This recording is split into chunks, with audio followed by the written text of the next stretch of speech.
Тело 61-летней женщины с признаками насильственной смерти обнаружили сегодня около 11 часов дня в квартире одного из домов на улице Лаврентьева.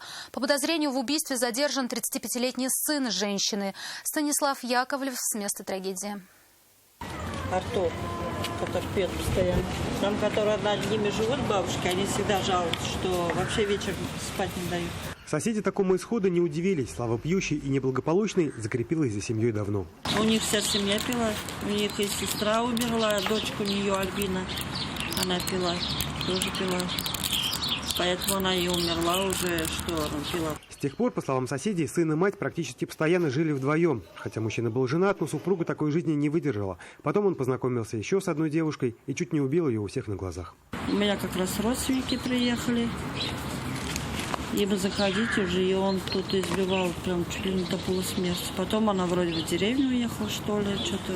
Потом его посадили.